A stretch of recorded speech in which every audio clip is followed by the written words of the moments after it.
বিপ্লব সে মশিউরকে হত্যা করেছে। মশিউর ছিল একজন কৃষক কর্মী, সে সবসময় স্লোগানে মুখরিত করে রাখত, সমস্ত মিছিলের আগে আসতো, সেই মশিউরকে তারা হত্যা করেছে। মারুফ ছিল ক্লাস 9-এর ছেলে অথবা 10-এর ছেলে, তার বাবা ভ্যান চালায়, তার বাবা অর্থ পাগল হয়ে গেছে, তার মা কাঁদতে কাঁদতে তার চোখের পানি শুকিয়ে গেছে, তাকে হত্যা করেছে আহতকে হত্যা করেছে আমাদের বাড়িতে সুমনকে, তাদের একই পরিণতি। আমরা এই প্রতিটা হত্যার বদলা নেব, হত্যাকে আমরা বিনা বিচারে যেতে দেবো না। যদি সঠিক তদন্ত না হয়, আমি এটাও পুলিশকে বলে দিচ্ছি, ফৌজদারি মামলায় একবারের জায়গায় 7 বার তদন্ত হতে পারে। সত্য আমরা উদ্ঘাটন করবই। এদের প্রাণের বিনিময়ে যে জীবন দিয়ে গেল তার শাস্তি হবে, তারা যাতে সর্বোচ্চ শাস্তি এই দেশের মাটিতে হয় তার নিশ্চয়তা।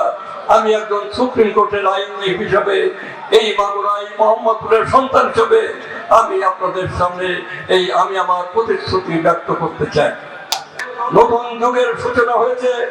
ফ্যাসিবাদের পতনের পরে আমরা নতুন যুগের আহ্বান পাচ্ছি। এই বাংলাদেশ হবে, এই পৃথিবীতে, এই দক্ষিণ এশিয়া সবচেয়ে ধনী দেশ।